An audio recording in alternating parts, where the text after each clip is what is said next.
Hi, Tony from All the Remote Things back again today, and I've got Dr. Amy Silver with me. How are you, Amy? I'm really good, really good. This is the best thing that's happening to me today is being with you. So thanks for having me. Oh, I'm really chuffed about that. I made someone's day. Fantastic. Amy, would you like to introduce yourself to the viewers? Sure. So I'm Amy. My background is that I'm a clinical psychologist. So that's where I started my route into thinking about fear. And I guess that's my expertise is fear and fear management. And the corresponding kind of task of courage that comes with that understanding of how fear gets in our way. And then about 15, 20 years ago, I moved out of therapy and into sort of more corporate land and working with teams and organizations and individuals, really with the same goal to help them understand how fear gets in their way and what to do about it.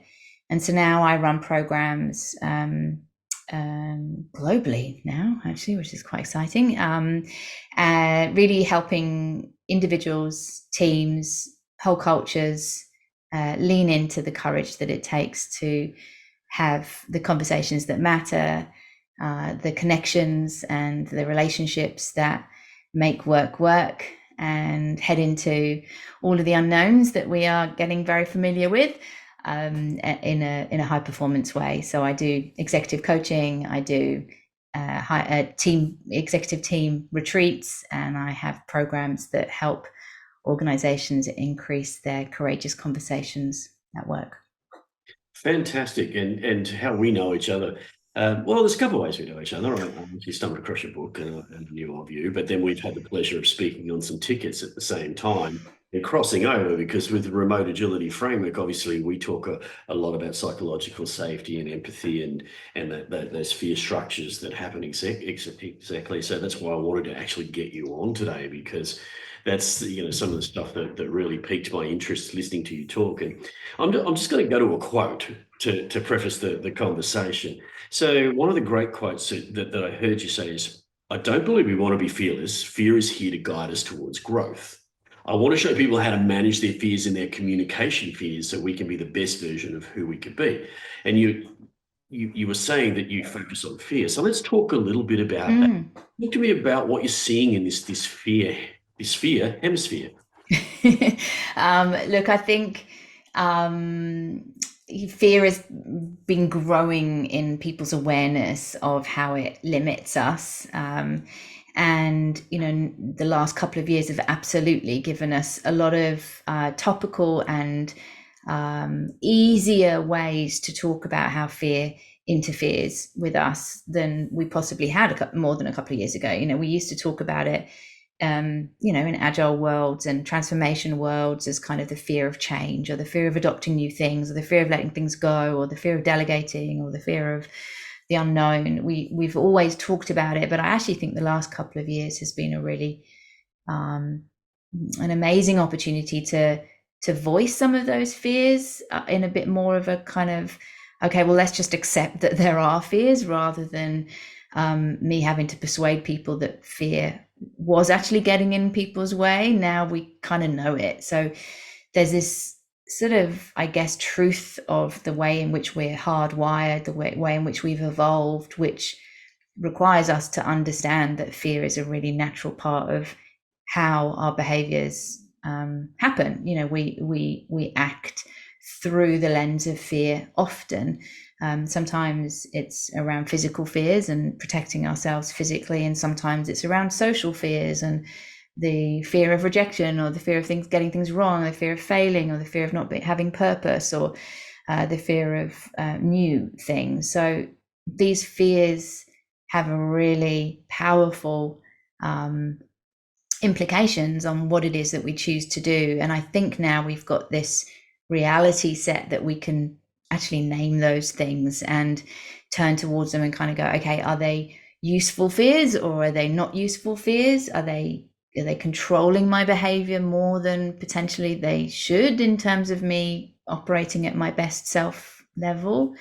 So I think rather than focusing on getting rid of our fears and that fears are bad, we have to move into a place of acceptance that they are here, that sometimes they guide us towards good stuff and sometimes they override us and take us into some damaging behaviors. And really, as evolved humans working in complex systems, I think it's our responsibility to turn towards those fears and understand them and get a gauge on whether we actually need them to direct our decisions as much as we naturally are leaning towards. So I that was a long answer to the question, but I think that fear is here to stay. I think it's got some really good things, and I think we've got closer to being able to tolerate looking at them and understanding how they may undermine or support our best selves.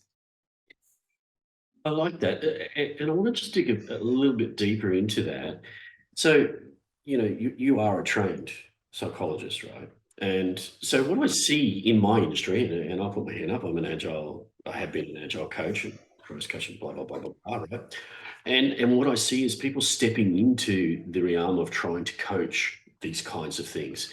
And for a very long period of time, you would hear, well, you just got to, get rid of those fears, and agile will provide you with the mechanism. But what I like about what you're saying is that you don't take that away. So there's two parts to my questions. Firstly, it's a very dangerous thing for me when people step into that environment where they don't really understand the psychology of it. And then secondary to that, they start to say, well, just get rid of this fear. So what's that impact that you see that causes?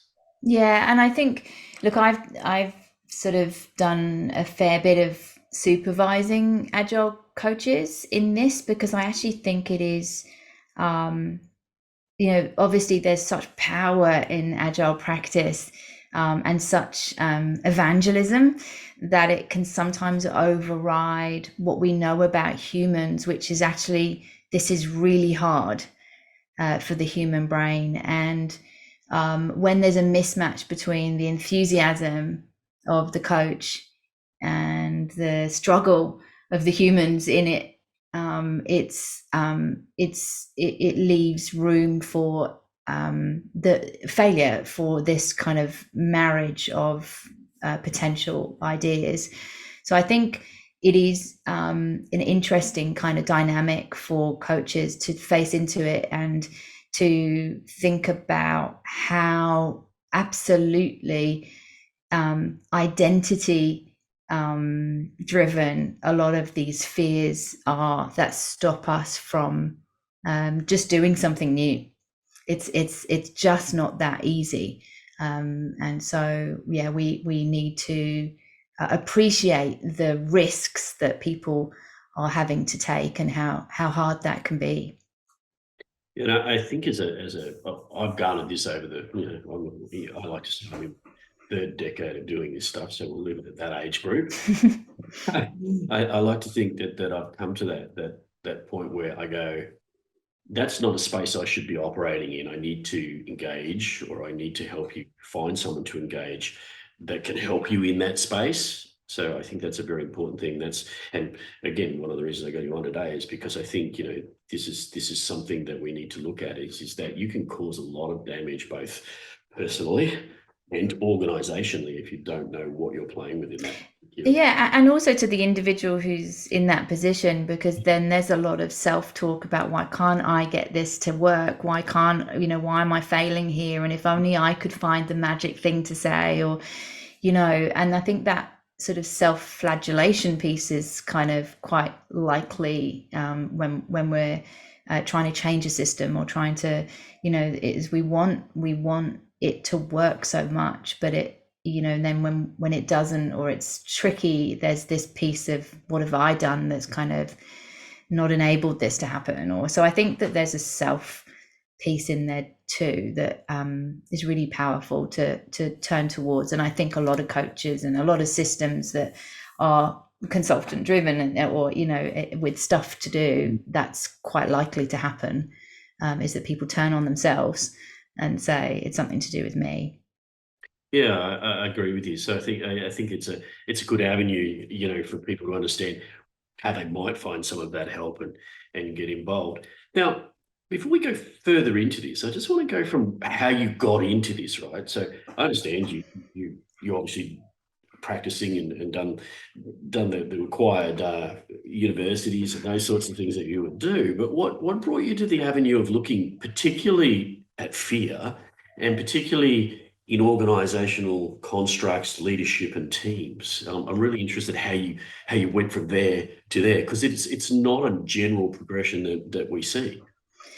Um, yeah, and I'll keep the kind of major identity shift sort of like maybe breakdowns out of the story, or maybe sort of imply them a bit. But look, it was a very clear track, that I was on with clinical psychology, and I was practicing and doing research. I was working at Oxford University, and it was a very kind of set course, and I knew what was going to happen because that was, the academic track that I was on. So, and the workload became quite intense because the patients are very, as you progress, you get more complex patients. So there was a bit of an identity shift where I sort of thought, well, hang on, I don't know how old I was, maybe 30-ish. And I was like, well, I can see what that look is going to look like. And where it's going, and I felt a little bit like I wanted a bit of a change. So I actually went to I was doing some amateur dramatics and things that were kind of just energizing me in my own personal life, and I thought, well, I wonder what would happen if I went and pursued acting for a while.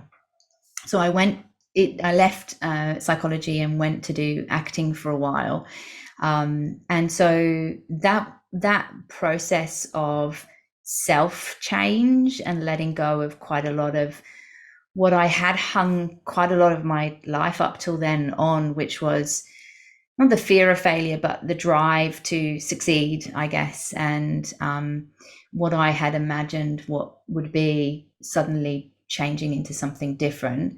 I think that was a real opening point for me to kind of go, gosh, I can actually do that shift, and let some of this stuff go and have a different life, from what I had already kind of signed up to do. So that flexibility is something that I'm quite comfortable with, those major jumps. And I think I will come back to kind of where fear fits into this, but I think that's quite instrumental in the way that I've played my game of moving around career wise and moving into this space, is just how we are agents of our own future, and that nothing that we have done up until now should define exactly what happens next. So I think that's the kind of personal piece. But in terms of kind of my knowledge and where my sort of understanding of fear came, was in therapy. It's, unless you have a psychologically safe space between you and the patient, the therapy is irrelevant. And no matter whether you've learned cognitive analytic therapy or behavior therapy or psychodynamic therapy, none of that matters. Those skills don't matter unless the patient feels safe enough to use the space, and I feel safe as the therapist to use that space for experimentation and change. So it's always been a really big part of how I've thought about change, or people, or humans, is that we move into new realms, new possibilities when we feel safe. And so therefore that has to be the primary goal. So from a micro level, that was from a therapy point of view, is safety has to be there. And it has to be safe enough to have fear as a dialogue, as a space to kind of play. So that's important. And then my thesis, my doctorate, was actually in fear management for people with chronic fatigue syndrome, which unfortunately will be even more relevant over the next few years as we kind of deep dive into the consequences of COVID. But so how fear interferes with progress through chronic fatigue syndrome. So fear has always been a part of my IP, or my focus, right from the beginning. And then fear was very much present when I went into acting, for me personally, and I had to face into a lot of the physicality of overriding and managing fear. And then when I was acting, one of the jobs that I had was as a actor for a training company, going in and being the difficult patient, not difficult, well, maybe difficult patient, but difficult customer for a sales training course or something. And through that lens, I kind of noticed that a lot of the training that was happening, and some of it was corporate training as well, they were teaching the skills, but they weren't teaching or recognizing how fear was interfering with their practice of those skills. And so that became the sort of like the whole picture of how I put everything together, kind of going, okay, well, skills is kind of secondary. I teach a course on conscious communication, which is essentially sort of open and honest conversations, and how to have good conversations, growth conversations. And I say this at the beginning of every time that I teach it, is that the people in the room could stand up and tell me what good communication is. Like, it's not the skills that we lack, it's the management of how fear interferes with us using those skills.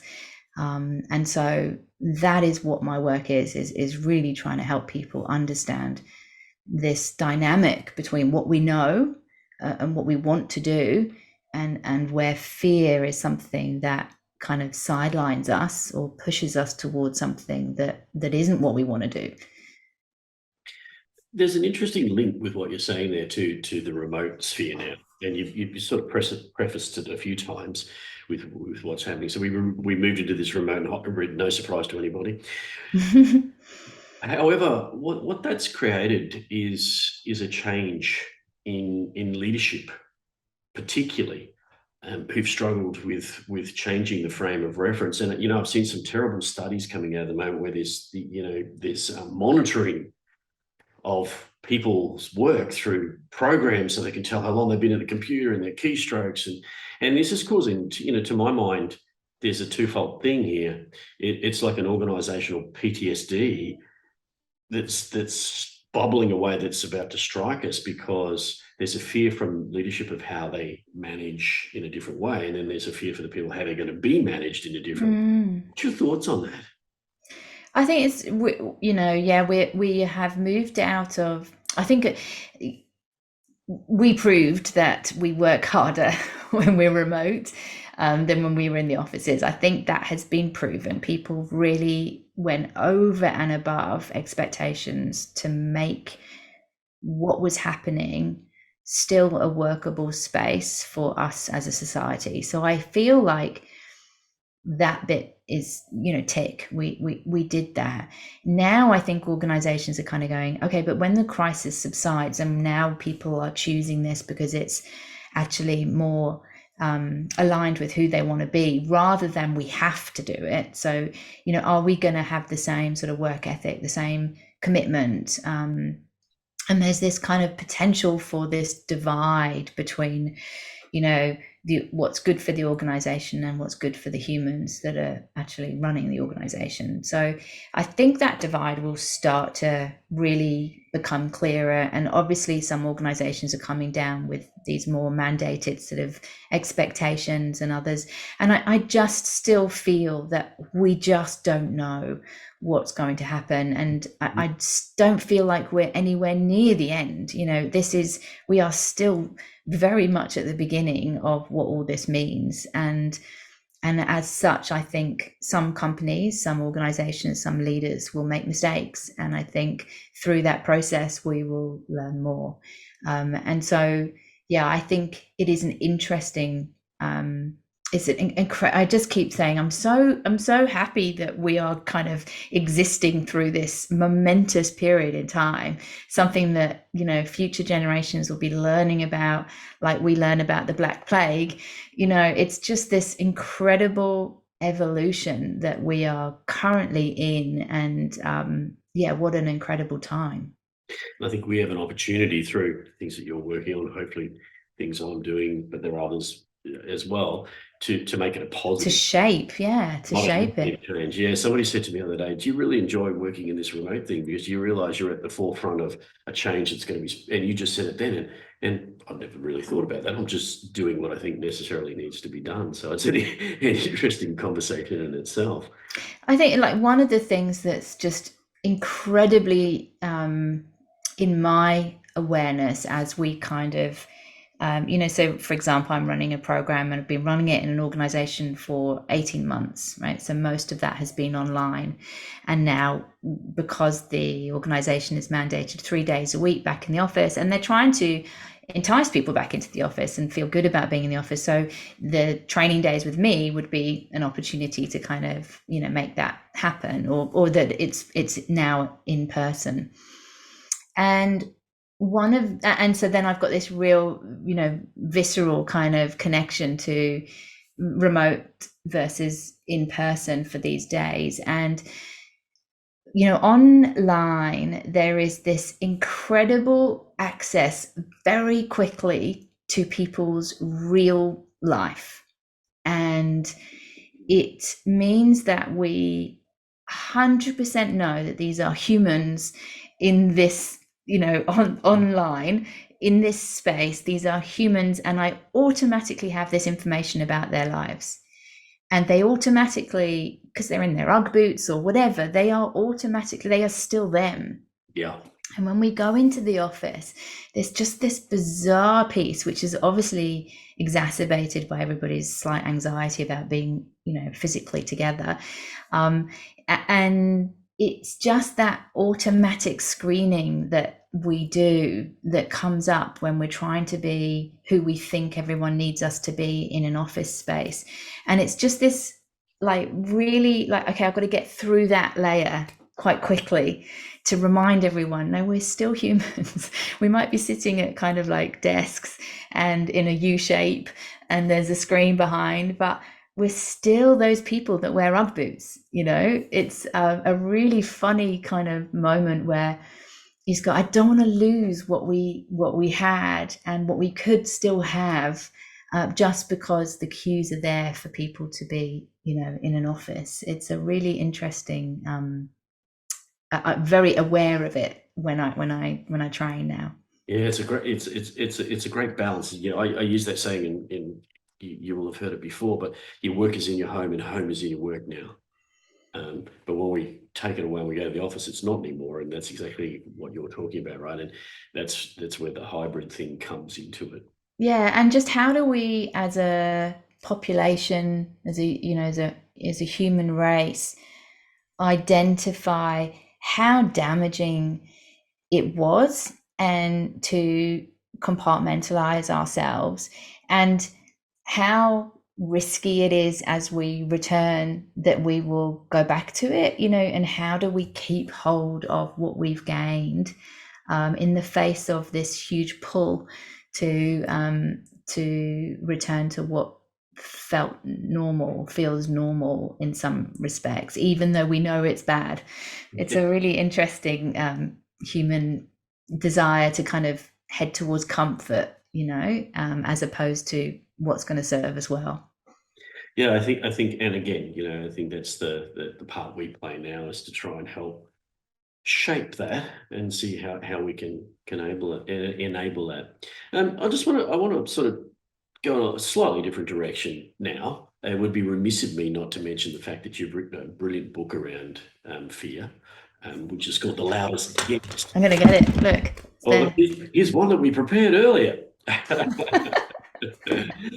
So I've read it and I quite enjoyed it. But if I was to ask you, the 5-second whistle stop about what it contains, so that people could understand what they could get from it, let's do that. Okay, so essentially it's called The Loudest Guest because I feel like fear is this narrative that kind of follows us around and chooses our decisions for us. And when we recognize that it's a pretty loud guest in our mind, it's loud and it can control us, and yet it is a guest. It's only one of the perspectives that we have in our life. we have another perspective of love or hope or compassion or self-compassion. We have the voice, all sorts of different voices, joy. And fear is just one of the perspectives that we have the opportunity to run our lives through. And I'm not massively into positive psychology, which is, you know, the opportunity of sort of being really optimistic and always looking on the positive. I actually classify myself as almost like a realistic psychologist. So I think we have these negative ways of looking at life, and we could get completely lost in those. And we also have these positive ways that we can look at things, and we could also get lost in those. And both would be dangerous. Both are dangerous. So what I like to encourage people to do, and what the book is teaching us to do, is to follow a process which is really clearly marked out in the book. It's almost like a workbook of how to dial into the fear voice so that we can acknowledge the messages that it gives us, some of which are really good. The fear of failure is good. The fear of letting people down is good. The fear of doing a rubbish job, the fear of not succeeding. All of these are good fears to have, and we want to acknowledge them, be thankful for them, have compassion towards them.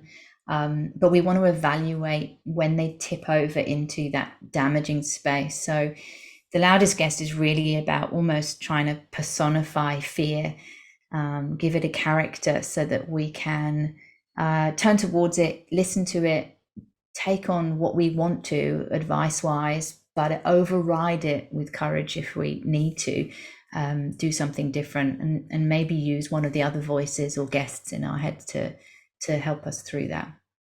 I really like, reading it. What I personally got from it, so I'll share that with you, is that thing about being too much in your own head. Creates like that echo chamber in your mind where it just you're full of all of that stuff, and it just amplifies. And one of the things I really got from it was how to think about using that better rather than just allowing it. Yes, yeah. I think I actually, if I was to sort of really sum up what I believe my work, if it sounds very grandiose, but like what I'm trying to do in my life, I think, is help people feel a sense of agency over their thought dialogues, and that they are just thoughts, and we can choose to listen to them, or we can choose not to, and that is part of our power as humans, and our right is to learn how to do that, so that we're not just passive in having to do what our thoughts tell us to do, but rather that we choose what we do for our longer term goals. I think, and our thoughts come along with us. I actually had a coaching session with somebody just before this, and I said, your brain's still going to come with, you're still going to be having all those doubts, and you're still going to have all that kind of self-criticism, and you're still going to have all that stuff, but you're going to move forward. Yeah, and then you'll be in a different space, but your brain's coming with. That's what I got from it. That's what I got. Sorry, is that the thing about how you manage it, right? It doesn't go away. That stuff's still in there, but how do I use that as a positive rather than a negative? Yeah. So for me, that was really great. Look, I also want to touch on another book, which is how I sort of came across you anyway in the first place before we met and spoke and stuff like that. And that was a little book that you created, and we were just chatting about it before, which is, Conversations Create Growth, and how to, I'll get the right title, how to propel the performance of those you manage every time you meet. It's a really great leadership book. Actually, it's a very understated leadership book. Talk to me a little bit about that. And you can flash a copy of it. I know you've got. I know, I have got a copy. Oh, I put it there. It's the last physical copy in my house. So, and it only exists because I messed up the signing at the beginning of the, and now I can't pass it on to anyone else. So I keep this for now forever. Look, it was really important to me to, I guess one of the things that I was really conscious of when I kind of came into, I guess what you would call like leadership land, kind of trying to help people with their leadership, or that was where I was slotting in as a coach, as a trainer, as a facilitator. It was always within the leadership sort of lens.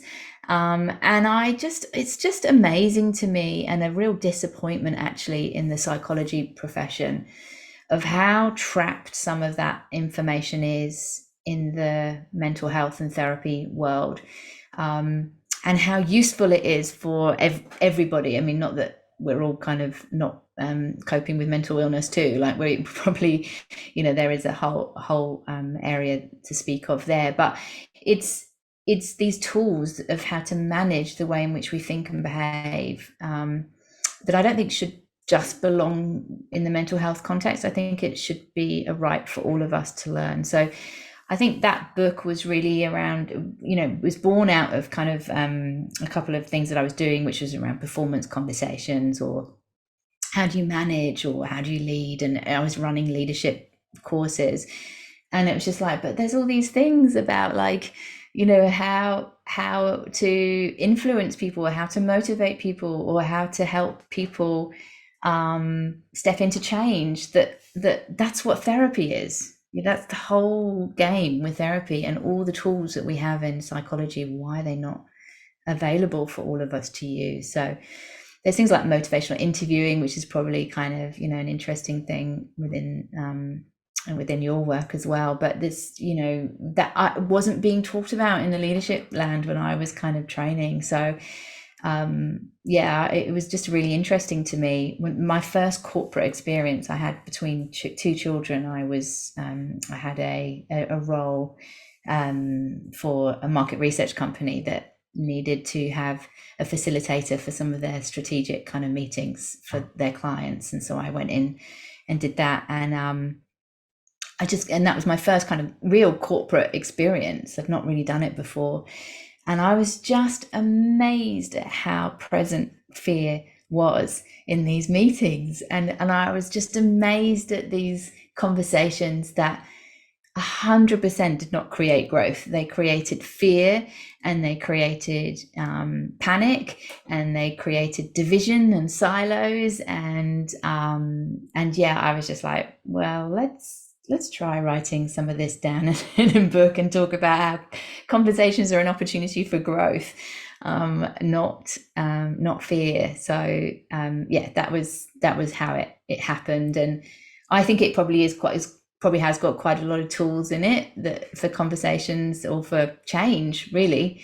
But as I was saying to you before, as the time goes on, I would really like to have a go at re-editing it, but I'll add it to the list. Oh, add it to the list, and we'll be waiting for it. Look, we're very, very close to the end of our time, and it's a shame, because we could talk much longer on this stuff. Amy, how can people get in touch with you? I know there's an app that you've got, but also how can they interact with you, touch base with you about any of the other things we've spoken about?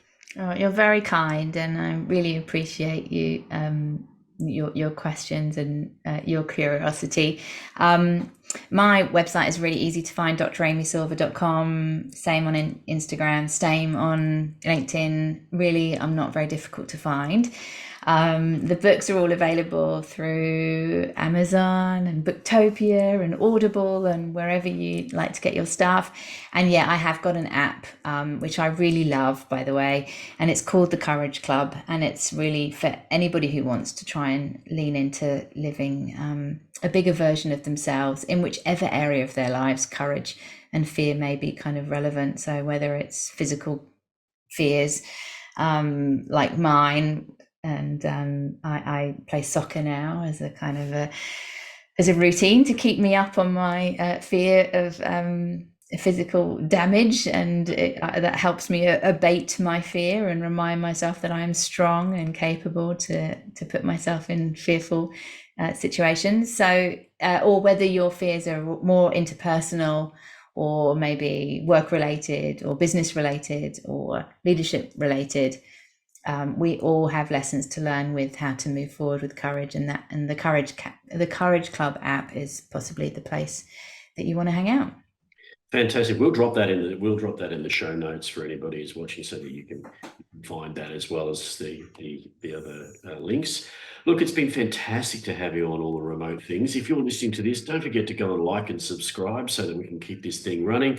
If you want to join our Remote AF community, just go to remoteaf.co, click the community button, join the like-minded individuals there that are thinking about and talking about the stuff that we've been talking about today. It's been fantastic to have you on all the remote things, Amy. Thank you so much for being with us today. Thanks for having me, and thanks for making this. This is it's a wonderful opportunity for people to connect through this. So thank you. Many thanks.